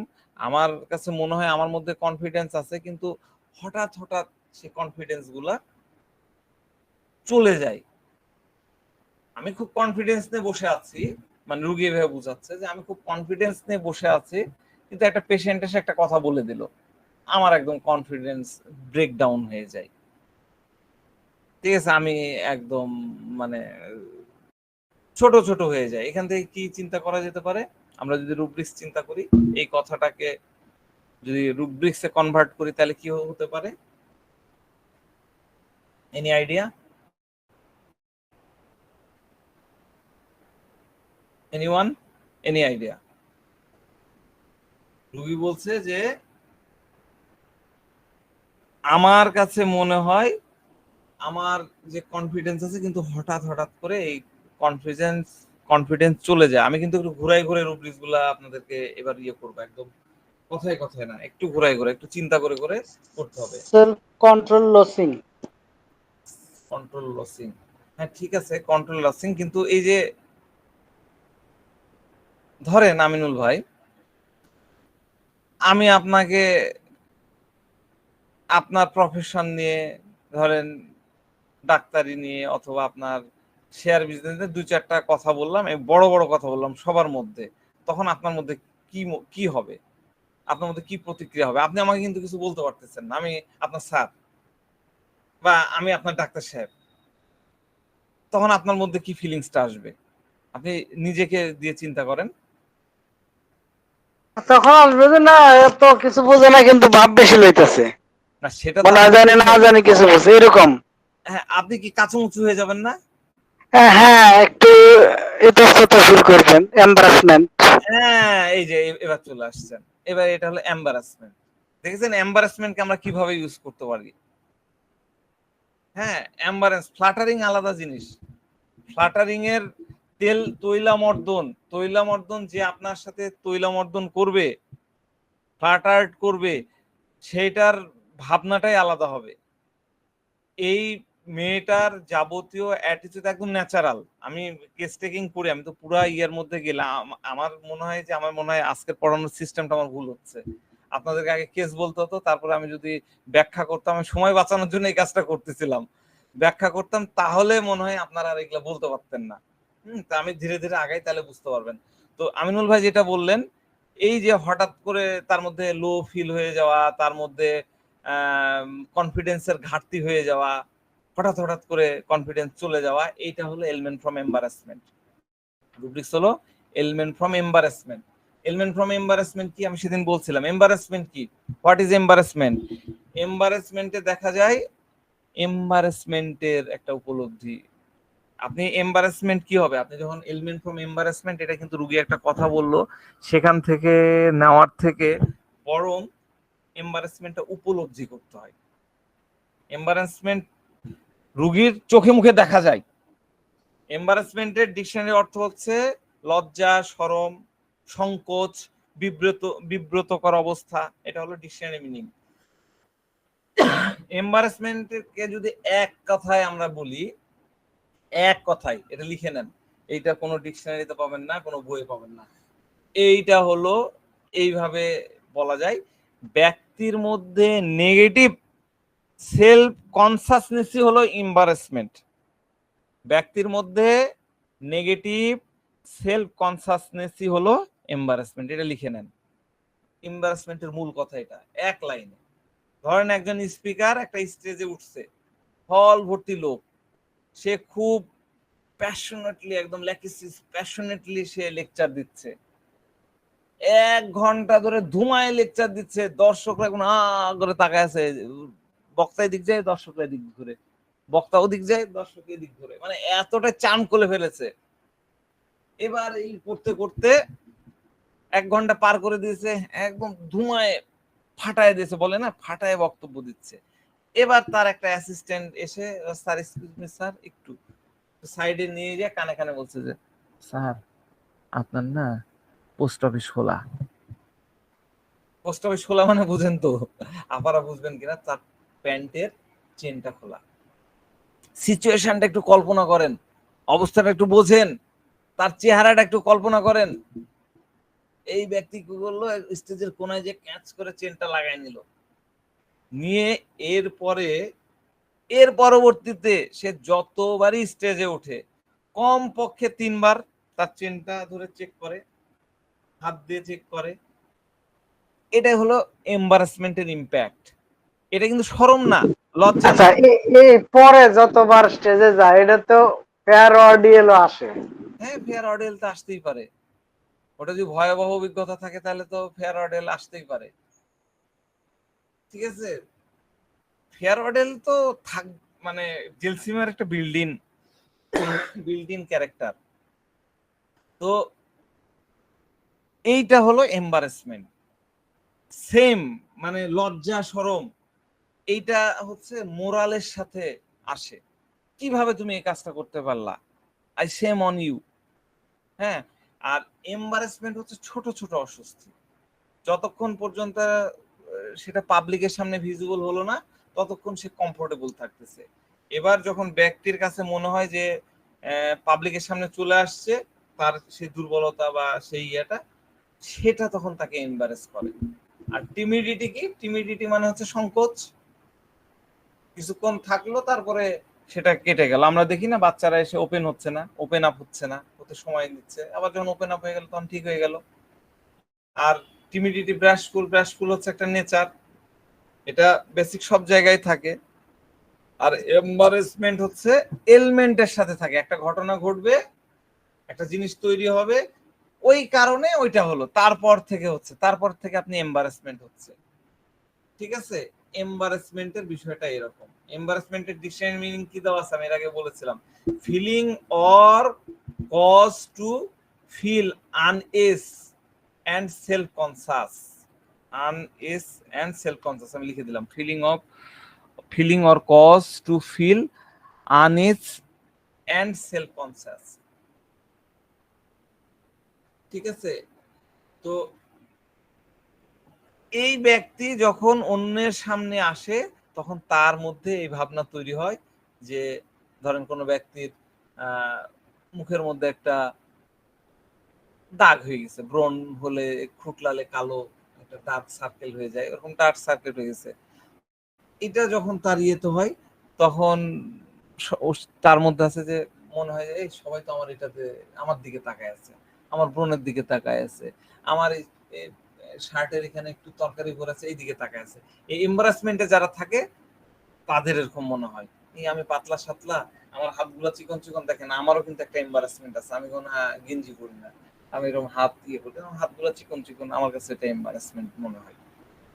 ঠিক আছে, তাহলে এম্বারাসমেন্ট হচ্ছে এক ধরনের সেলফ কনসাসনেস তৈরি করে। সেলফ কনসাসনেস এক ধরনের সচেতনতা তৈরি করে এবং তার মধ্যে এক ধরনের অকওয়ার্ড ফিল দেয়, অকওয়ার্ড মনে হয় তার কাছে। ঠিক আছে, তো এই আচ্ছা আমি কিছু স্কেপ করে যাই, এম্বারাসমেন্ট নিয়ে বিশাল লেকচার দেওয়ার ইচ্ছা ছিল, আমি স্কেপ করলাম, পরবর্তীতে কখনো হলে হবে। তো এই এম্বারাসমেন্টের তিনটা এটা একটু লিখে নেন। এম্বারাসমেন্টে থাকা ব্যক্তি তিনটা চিন্তা করে। এক নাম্বার চিন্তা হচ্ছে, did anyone see me do that, আমি যে কাজটা করেছি এটা কি কেউ দেখে ফেলেছে? Everyone saw me do that. আর তিন নাম্বারটা হচ্ছে, I will just wear that forever. আমি এম্বারাসমেন্টে থাকা তিনটা মানে ব্যক্তির তিনটা চিন্তা আমি ইয়েতে দিয়ে দিলাম, আপনারা দেখে নেন। তো যাক, আমরা কেসের মধ্যে চলে আসি। আলোচ্য কেসটাতে মেয়েটি যখন তার নিজের দুর্বলতা বা তার উইক পয়েন্টগুলো বুঝতে পারছিল, পয়েন্টের কথাগুলো বলতেছিল, তখন আমি কি বললাম, তার মনে হচ্ছিল সে একটু নার্ভাস হয়ে যাচ্ছে, তার টোনটা একটু লো ডাউন হয়ে যাচ্ছে। তার মানে কি, তার মধ্যে এক ধরনের নেগেটিভ সেলফ কনসাসনেস চলে আসলো। আর আমি কি বললাম, নেগেটিভ সেলফ কনসাসনেসটাই হলো এম্বারেসমেন্ট। এমন নয় যে এম্বারেসমেন্ট কিন্তু সবসময় থাকে না, কিন্তু যখনই কারো কাছ থেকে নেগেটিভ রিমার্ক পাই, মেয়েটা যখন পেত, তখন সে লো ফিল করা শুরু করতো, তখনই তার মধ্যে এম্বারেসমেন্ট চলে আসতো। মানে এই যে নিচু ভাবতেছে, নিজেকে ছোট ভাবতেছে, এটা এক ধরনের এলিমেন্টস, এবং তারপরে যে এটা হচ্ছে সেটাই হলো এম্বারেসমেন্ট। আমি কি বুঝাতে পারলাম এলিমেন্ট ফ্রম এম্বারেসমেন্ট? দেখেন, এই জেলসিমিয়ামের এই রুব্রিক্সটা, মানে এই রুব্রিক্সে জেলসিমিয়াম থাকবে, এইটা কিন্তু মহামতি কেন্ট তার এডিশন, তিনি এটা সংযুক্ত করেছেন এবং তিনি একদম পুরোপুরি সঠিক একটা জিনিস ঢুকাইছেন, কিন্তু পরবর্তীতে হয়েছে কি, এই মডারেশন করছে আমাদের সফটওয়্যার আলারা, যে এই রুব্রিক্সটার পুরো অ্যালাইনমেন্ট চেঞ্জ করে দিয়ে রুব্রিক্সটার ভাবনাটাই পরিবর্তন করে দিয়েছে। এটা আসলে এলিমেন্ট আফটার হওয়ার কথা, হ্যাঁ, কেন্টের রুব্রিক্সে দেখেন, আর এখানে পুরো এলিমেন্ট ফর্ম বানাই দিয়েছে। মানে যারা ইংরেজিতে দক্ষ তারা ওই ফর্ম আফটার এগুলার মানে ভালো বুঝেন, তারা বুঝবেন যে এইটা আসলে আমরা যে ভাবনা নিয়ে কথা বলতেছি এই ভাবনার সাথে যায় না, কিন্তু আর কিছু করার নাই, আমাদেরকে এটা নিয়ে রুব্রিক্স নিয়ে আগাতে হবে। তো রুগী বলছে নিজেকে নিয়ে আমি খুব সতর্ক থাকি, তাছাড়া আমি বুঝি আমি নার্ভাস হয়ে যাচ্ছি, কিন্তু এই নার্ভাসনেস আমি কল্পনা করতে পারি না।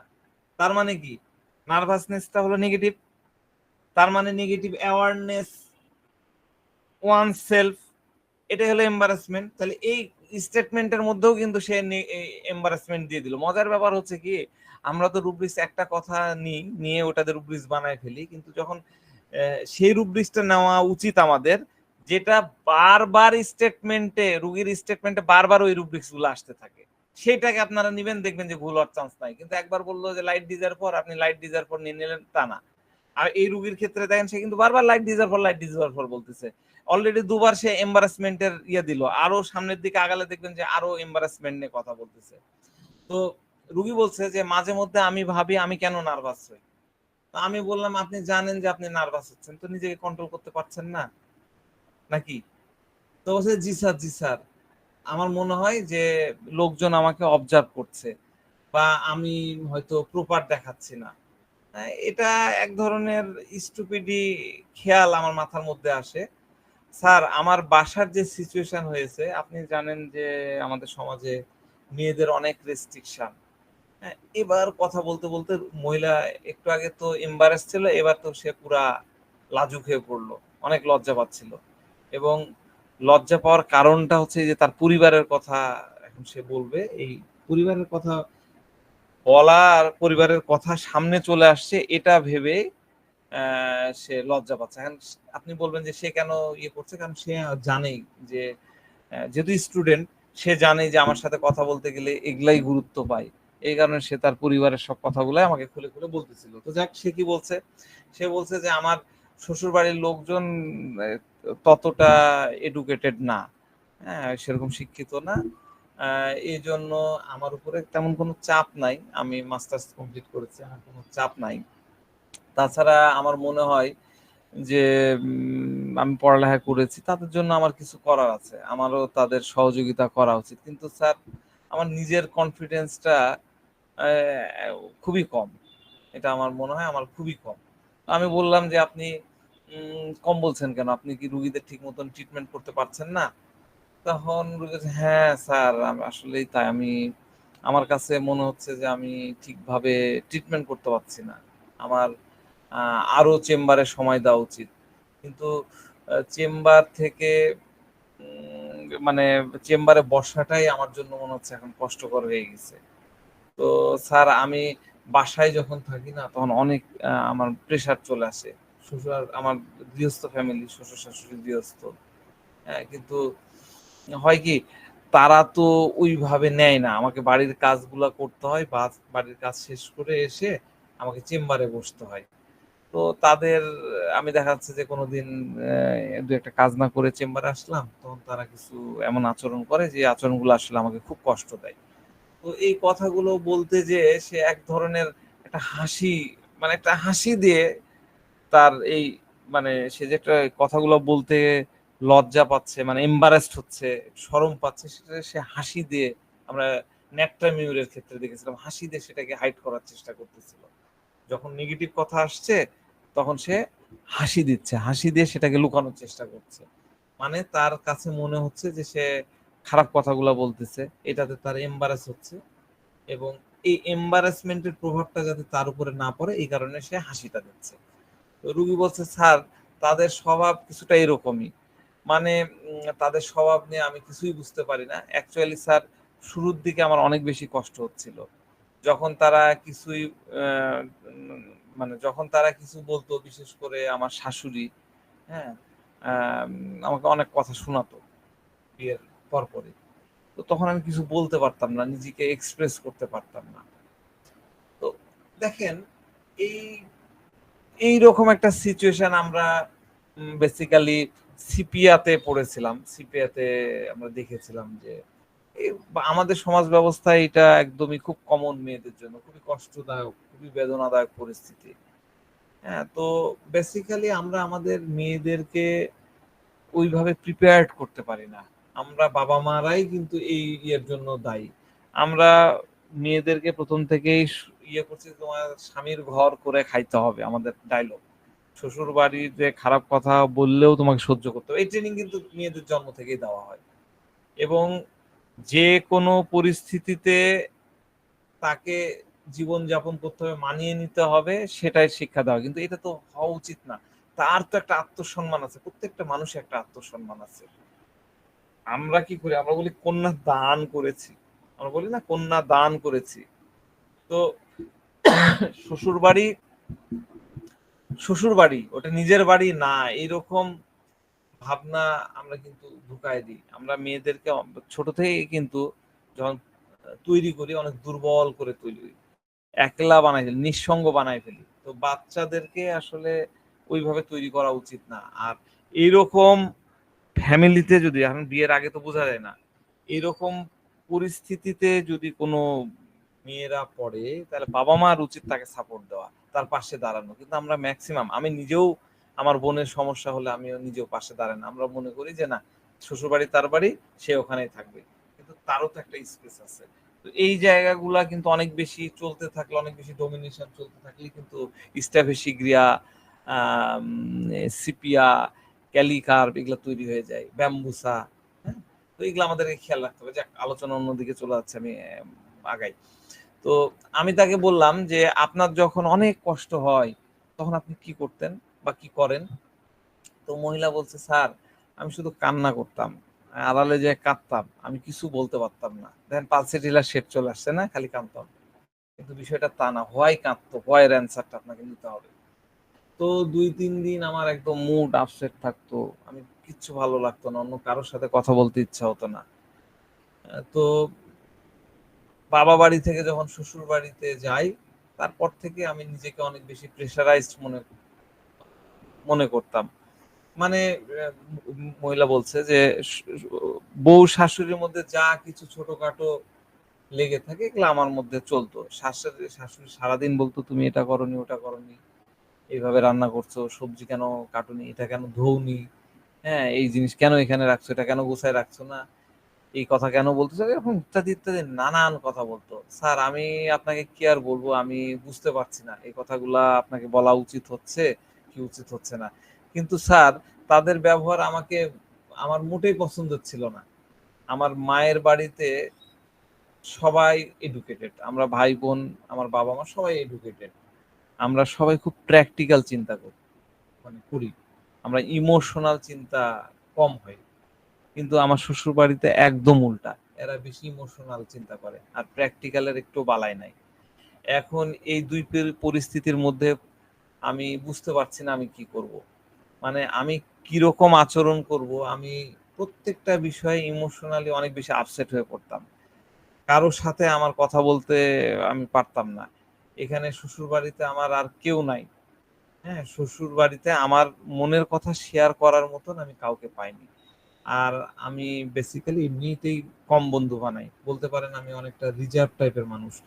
যদিও আপনার সাথে আমি সবকিছু ফটাফট বলে যাচ্ছি, জানি না আপনার সাথে আমি কেন এইভাবে কথা বলতেছি।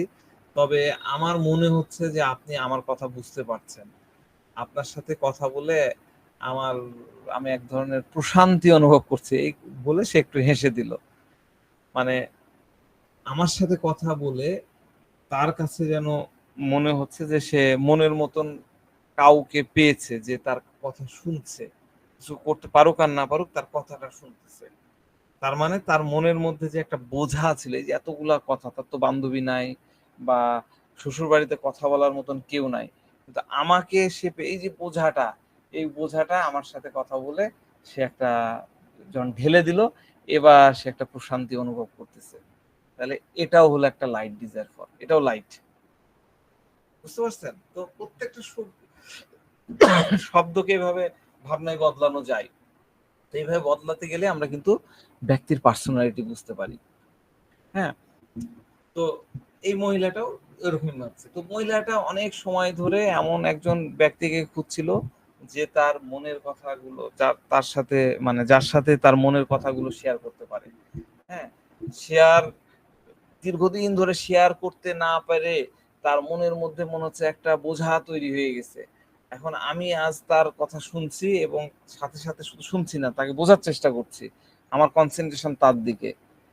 এটাতে তার মন হালকা হয়ে যাচ্ছে, তার মনের মধ্যে এক ধরনের প্রশান্তি দিচ্ছে। এই জন্যই এই ভাবনা থেকে আমরা লাইট ডিজায়ার ফর রুট ব্রিজটা নিতে পারি। মানে তার মনের কথা আমার সাথে শেয়ার করে সে হালকা হয়ে যাচ্ছে, তার কিছুটা সে সাপোর্ট পাচ্ছে, এই অনুভূতিটা পাচ্ছে। আমার সাথে কথা বলে মনের মধ্যে এক ধরনের শান্তি পাচ্ছে। রুগী বলছে, স্যার আমি আপনার স্যার আপনি আমার কথা বুঝতে পারছেন? আমি এত কথা কখনোই কারোর সাথে বলতে পারিনি, এই পর্যন্ত কারোর সাথে বলতে পারিনি। তো আমি জিজ্ঞাসা করলাম যে আচ্ছা ঠিক আছে, আপনিও তো ডাক্তার মানুষ, আপনি এই পর্যন্ত কি কি, আমি এটা সবাইকে জিজ্ঞাসা করি, ডাক্তার হলে তো জিজ্ঞাসা করি যে এ পর্যন্ত কি কি ওষুধ খেয়েছেন। রুগী বলছে, না না না স্যার, আমি নিজে নিজে কোনো ওষুধ খাইনি। বলে, কেন? আপনি পড়ালেখা করলেন এতদিন, আপনি কোনো ওষুধ খাননি? এটা কেন খাননি? তো রুগী বলছে যে স্যার এরকম মানে এমনটা না যে আমি ডিপ্রেশনে চলে গেছি, আমার মধ্যে মানে খারাপ খারাপ খেয়াল আসছে বা আমি নিজেকে সামলাতে পারছি না, এরকমটা না। কিন্তু স্যার আমি হোমিওপ্যাথি ঠিক মতো করতে পারতেছি না, আমার হোমিওপ্যাথির দিকে ধ্যান দেওয়া দরকার। হ্যাঁ, আমার আরেকটু কনফিডেন্স হওয়া দরকার, রুগী দেখার জন্য আমার আরেকটু কনফিডেন্স হওয়া দরকার, যাতে রুগীদের সাথে কথা বলার সময় আমার মধ্যে কোনো অ্যাংজাইটি না থাকে। দেখা যাচ্ছে যে আমার সামনে রুগী বসে আছে, সে কিছু কথা বলল, তখন আমি কেন নিজেকে ছোট করব? তো আমি নিজেকে নিয়ে কোনো টেনশনে ফেলতে চাই না, আমি শক্তি সামর্থ্যবান হতে চাই। স্যার আমার হাজবেন্ডের সাথে যদি আমার ঝগড়া হয়, তখন আমি অনেক বেশি ডিপ্রেশনে চলে যাই। তো সারাদিন আমার শুধু ওই কথাগুলাই ঘুরপাক খেতে থাকে, অন্য কোনো বিষয়ে তখন আমার ধ্যান যায় না, আমি চিন্তাও করতে পারি না। আমার খালি মাথার মধ্যে আসে যে আমার সাথে এরকমটা হওয়া উচিত হয়নি। তো তার মানে কি? মানে হচ্ছে তার মধ্যে মানে সে কি চাচ্ছে? সে চাচ্ছে যে তার মধ্যে এমন একটা শক্তি আসুক, এমন একটা শক্তি তৈরি হোক, যাতে সে রুগীর কথা হোক, তার হাজবেন্ডের কথা হোক বা তার শাশুড়ির কথা হোক, যে কোনো প্রকার কথাতে সে যাতে বিচলিত না হয়, এটাই সে চাচ্ছে। বেসিক্যালি এই কথাগুলো এটাই বোঝায়। তো রুগী বলছে যে আমি অনেক চেষ্টা করি কিন্তু পড়ালেখা করতে পারি না। এবার এই এতক্ষণ ধরে যে আলোচনাগুলো করলো, এই কথাগুলো বলার পরে রুগী একদম চুপ হয়ে গেল, যেন মনে হচ্ছে যে সে মানে এই কথাগুলো তো খুব মানে দ্রুতই বলতেছিল, তাড়াতাড়ি বলতেছিল। তো সে একবার থেমে গেল, মনে হচ্ছে যে সে একটু নিজেকে স্থির করে নিচ্ছে, একটু ব্যালেন্স করতে চাচ্ছে। মানে এতক্ষণ কথা বলতে বলতে মনে হচ্ছে তার একটা খিল ধরে গেছে। তো কিছুক্ষণ পরে সে আবার যখন ব্যালেন্স ফিরে ফেললো, তখন আবার বলছে যে স্যার আমার হাজবেন্ড কিন্তু শিক্ষিত, মানে উচ্চ শিক্ষিত, সেও মাস্টার ডিগ্রি করা, কিন্তু সে মোটেই ওপেন মাইন্ডেড না, সে ওই পুরনো চিন্তাধারারই লোক, অনেক বেশি রিজার্ভ আর খুব সুপারস্টিশিয়াস। দেখেন হোমিও ডাক্তার বলে সে কিন্তু আমাকে রুব্রিক্সও বলছে সুপারস্টিশিয়াস, সে অনেক বেশি সুপারস্টিশিয়াস, মানে সে অনেক অন্ধবিশ্বাসী। আমার শাশুড়ির তো একদম মানে অন্ধবিশ্বাসে একবারে ঠাসায় ঠাসায় ভরা, সে জাদু টোনা তাবিজ কবজে বিশ্বাস করে, কিন্তু সেটাতে আমার কোনো প্রবলেম নাই, তাদের বিশ্বাস নিয়ে তারাই থাকুক। হ্যাঁ, তারা তো মোটেই প্র্যাকটিক্যাল না। হ্যাঁ, তো আমার কাছে মনে হয় যে তারা আমাকে বুঝতে পারে না। তো বেসিক্যালি হয় কি যে এরকম ইয়েগুলাতে আহ, প্রত্যেকটা পরিবারের মধ্যেই থাকে বউ শাশুড়ির মধ্যে এই ঝামেলাগুলা। হ্যাঁ, তো তো যাক, আমি মেয়েটাকে আসলে বোঝার চেষ্টা করতেছিলাম। আমি তাকে বললাম যে আহ, দুনিয়াতে কেউ কাউকে বোঝে না। হ্যাঁ, কেউ কাকে বোঝে না। আহ, উম, মানে আপনার যে খুশি, আপনাকে খুশিতে থাকার জন্য আপনাকে নিজেকেই বদলাতে হবে। তখন রুবি বলছে, হ্যাঁ স্যার, আমার কাছেও মনে হয় যে আমি এতদিন ধরে তাদের উপরে ডিপেন্ডেন্ট ছিলাম, আমার খুব কষ্ট হচ্ছে স্যার, কষ্ট হচ্ছিল। এখন আমি ভাবতেছি এসব বিষয় থেকে আমি একদম দূরে সরে যাব, নিজেকে আলাদা করে রাখবো, নিজের মনকে এমন ভাবে বানাবো যাতে ওনাদের কথাবার্তা আমার উপরে কোনো প্রভাব না ফেলতে পারে। মানে আমি চাই আমি তাদের থেকে আলাদা হব না, সেপারেট হব না, ইমোশনালি আলাদা হব না, কিন্তু আমি নিজেকে এমন ভাবে তৈরি করব যাতে তাদের ওই বিষয়গুলা, তাদের ওই কথাগুলা আমার উপরে কোনো ইফেক্ট না ফেলে। এটা আমি রেগুলার ভাবি, কিন্তু কেন জানি আমি নিজেকে সামলাতে পারি না। কিছু একটা বললো, কিছু একটা হলো, আবার আমার মধ্যে ওই ভাবনাগুলো চলে আসে। এবার সে আবার কিছুটা চুপ হয়ে গেল, কিছুক্ষণ পরে আবার কথা বলা শুরু করলো। স্যার, কিছুদিন আগে আমার অ্যানাল ফিসার হয়েছিল, প্রচুর ব্লিডিং হতো। তখন আমাদের একজন সিনিয়র সহপাঠী ছিল, অনেক ভালো প্র্যাকটিস করেন, তার কাছে আমি তার সাথে পরামর্শ করলাম। তিনি আমাকে চিকিৎসা দিলেন, কিছু ওষুধও দিলেন এবং বললেন যে আপনি ওষুধ খান, আরাম পেয়ে যাবেন, তবে ফিসার এটা পুরাপুরি ভালো হবার নাই। হ্যাঁ, তো তার ওষুধ খাওয়ার পর থেকে আমার ফিসারের সমস্যাটা ভালো হয়ে যায়। আবার মাঝে মধ্যে দেখা দেয় 2 মাস 3 মাস পর পর আবার ওষুধ খাই, তার কাছে আর কি, আমি নিজে খাই না, তার কাছে এই হয়। তো এইটা আর কি সে বলতেছিল। তো এরপরে বলছে যে স্যার, আমি বুঝি আমি নিজেকে অনেক বেশি সাপ্রেস করি, আর আমার এই সাপ্রেসের কারণেই আমার এই রোগ দেখা দেয়। হ্যাঁ, গত 2 সপ্তাহ থেকে আমার আবার ফিসারের সমস্যাটা শুরু হয়ে গেছে। মানে কি, তার ধারণা সে যে ইমোশনকে সাপ্রেস করছে, ওই যে শাশুড়ি বা তার হাজবেন্ডের সাথে যে ঝামেলাগুলো হচ্ছে সেটাকে সে সাপ্রেস করছে, এই কারণে হচ্ছে তার অ্যানাল ফিসার শুরু হয়ে গেছে, এটা তার ধারণা। তো আমি তাকে বললাম যে আপনার এই স্বভাব, আপনি মনে করছেন যে ওষুধ খেলেই সাথে সাথে তাড়াতাড়ি বদলায় যাবে, এমনটা কিন্তু না। কারণ এটা আপনার জন্মজাত স্বভাব, আপনি জন্মগতভাবে স্বভাব নিয়েছেন। আমাদের ওষুধ বেসিক্যালি কারো জন্মগতভাবে যে স্বভাব সেটা ওইভাবে চেঞ্জ হয় না অনেক সময়, বা যদিও বা হয় তো অনেক সময় লাগে, যেটা একদম বাই বর্ন। কিন্তু অসুস্থতার কারণে বা পরিস্থিতির কারণে আপনার যে স্বভাব পরিবর্তন হয়, সেই স্বভাব পরবর্তীতে পুনরায় আগের মতন স্বাভাবিক যে অবস্থা সেভাবে আসা সম্ভব। হ্যাঁ, এটা আপনার অসুস্থতা ঠিক হয়ে যাবে, সাথে সাথে দেখা যাচ্ছে যে আপনাকে ওষুধ দেওয়া হলো, আপনার মেন্টালিটিটা চেঞ্জ হলো, কিন্তু আপনার তো পরিবেশ চেঞ্জ হলো না। খারাপ একটা পরিবেশের মধ্যে থেকে তো আপনার অসুখটা হয়েছিল, এবার পরিবেশ তো খারাপই থেকে গেছে, তাহলে ওই খারাপ পরিবেশের মধ্যে তখন ওষুধ খাওয়ার পরে আপনার আর থাকতে খারাপ লাগবে না, আপনি আরামে থাকতে পারবেন। আর সবচেয়ে ভালো হলো নিজের বুঝ দ্বারা নিজের স্বভাবকে চেঞ্জ করা, নিজের ইচ্ছা শক্তি প্রয়োগ করে নিজেকে বদলানো। আর আপনি যদি এইভাবে চেষ্টা করেন, তাহলে আমাদের ওষুধগুলো আপনাকে সহযোগিতা করবে আপনার সেই স্বভাবটাকে চেঞ্জ করা, আপনার মনোবল, আপনার যে স্পৃহা, সেইটা আমাদের ওষুধগুলা বাড়িয়ে দেবে। এখন রোগী বলছে, স্যার আমার কাছে মনে হচ্ছে যে আমার এই যে কমতি থেকে পেরেশানি হওয়ার পরিবর্তে আমার আহ কি কি দুর্বলতা আছে, আমার কি কি কমতি আছে সেটা খুঁজে খুঁজে বের করে দিয়ে সেটাকে সরাইয়ে দিই। আমি জানি যে হোমিওপ্যাথি এটাতে সহযোগিতা করতে পারবে, হেল্প করতে পারবে। হ্যাঁ, কারণ আমি বুঝতে পারি যে এসব সমস্যা আসলে সিস্টেম খারাপ হওয়ার জন্য তৈরি হয়। হ্যাঁ, তো আমি স্যার চাচ্ছি, নিজেকে সামলাতে চাচ্ছি। আর আমার মধ্যে এখন আসলে খুব বেশি নেগেটিভ থট চলে আসে, থিঙ্কিং চলে আসে, এবং যখন কোনো বিষয় নেগেটিভ থিঙ্কিং চলে আসে, এটা ধীরে ধীরে খুব এক্সট্রিম লেভেলে চলে যায়। তো এইটা আমি চাচ্ছি যে স্যার আমার থেকে দূরে যাক। এর অর্থ কি? এর অর্থ হলো তার সাপোর্টের দরকার। তো আমি সরাসরি তাকে বললাম যে মানে আপনি এক ধরনের সাপোর্ট চাচ্ছেন তাই তো? রোগী বলছে হ্যাঁ স্যার আমার সাপোর্টের দরকার। আমার সবসময় মনে হয় আমি চাই না যে লোকজন আমাকে খোঁচা মারুক, আমাকে প্যাম্পার্ড করুক। আমি চাই আম আমাকে মানুষ বুঝুক, আমার পরিস্থিতি বুঝুক, হ্যাঁ? আমার কথা শুনুক, লোকজন আমাকে বুঝুক।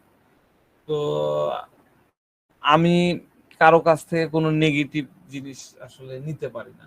আমার কাছ থেকে কোনো নেগেটিভ কারো কাছ থেকে কোনো নেগেটিভ জিনিস আমি আসলে নিতে পারি না। যতই আমি ভাবি যে না আমি এগুলা কানে নিব না, এদিক দিয়ে শুনে এদিক দিয়ে বাইর করে দেবো, কিন্তু আমি এটা পারি না। তো বেসিক্যালি এই মহিলাটা আমার কাছ থেকে কোনো প্রকার নেগেটিভ কিছু শুনবে এরকমটা আশা করছে না। হ্যাঁ, আমি কিন্তু নেগেটিভ বললেও পরক্ষণে কিন্তু আমার কথা চেঞ্জ করে আবার পজিটিভের দিকেই নিয়ে যাচ্ছি। কারণ জেলসি ম্যাম নেগেটিভ বলা যাবে না। বললে কিন্তু সে আর থাকবে না। তো আমি তাকে এক ধরনের পজিটিভ গাইডিং দেওয়ার চেষ্টা করছি। এবং এজন্যই তার কিন্তু ভালো লাগতেছে। হ্যাঁ, এবং এজন্যই সে কিন্তু কথোপকথনগুলা করছে। তো মোটামুটি এইটুকুই কেস। তো আমরা এই কেস থেকে অনেকগুলা রুব্রিক্স চিন্তা করতে পারি। তার মধ্যে লাইট ডিজায়ার ফর তো ডেফিনেটলি আছেই, এলিমেন্ট ফ্রম এম্বারেসমেন্ট তো আছেই, আরো কিছু রুব্রিক্স আছে সেগুলা নিয়ে আমরা আজকে না আগামীকালকে আলোচনা করবো, 11টা বেজে গেছে।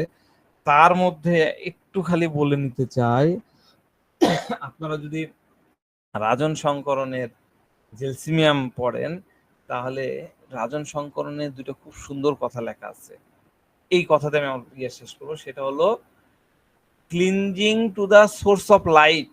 আমি একটু লিখে দিই, cleansing to the source of light, আর হলো ক্লিনজিং টু দ্য সাপোর্ট। এই দুটো কথা লেখা আছে, এটা কিন্তু রুব্রিক্সে নাই। এখন অন্য কোনো রেপার্টরিতে রুব্রিক্সে ঢুকাইছে কিনা আমার জানা নাই, কিন্তু এই দুটা খুব সুন্দর করে দেওয়া আছে। Cleansing to the source of the light মানে যেখান থেকে সে লাইট পাচ্ছে সেটাকে সে ছাড়তে চাইবে না। এবং দেখবেন যে জেলসিমিয়াম পেশেন্ট, আমি গতদিনও বলেছি, সে কিন্তু উপকার পাক আর না পাক বা একটু পাইলেও আপনি যে তাকে লাইট দেখাইছেন, লাইট দিয়েছেন, পজিটিভ লাইট দিয়েছেন, সে আপনাকে কিন্তু ছাড়বে না। আর ক্লিনজিং টু দ্য সাপোর্ট, রুগী এই মহিলাটাকে আমার সাথে ভালোভাবে কথা বলতে পারছে, আমার সাথে ভালোভাবে কথা বলতে পারছে, এইটুকুই সে চায়। সে ভালো হোক আর না হোক, সে লাস্টে কি বললো যে লোকজন আমাকে বুঝুক, এটা আমি চাই, এটাতেই তার ভালো লাগা। ঠিক আছে, এরা এক ধরনের মানে সহযোগিতা পেতে চায়, হ্যাঁ, এবং তারা চায় যে সে সহযোগিতা পাওয়াটা তার অব্যাহত থাকুক, মানে কন্টিনিউয়াসলি সহযোগিতাটা পেতে থাক। আর এই সহযোগিতা যতক্ষণ পেতে থাকে তখন তার মনের মধ্যে ভালো লাগার ভাবটা থাকে। ঠিক আছে, তো আজকে এই পর্যন্তই রাখলাম, কালকে বাদ বাকি আলোচনাগুলো করবো। ঠিক আছে, আপনারা যদি এইটা নিয়ে আরো কিছু মানে ভাবার বা বোঝার থাকে তাহলে আপনারা নিজেরা গ্রুপে ডিসকাশন করেন। তো ঠিক আছে, আজকে আর সময় নিচ্ছি না, সবাই ভালো থাকেন।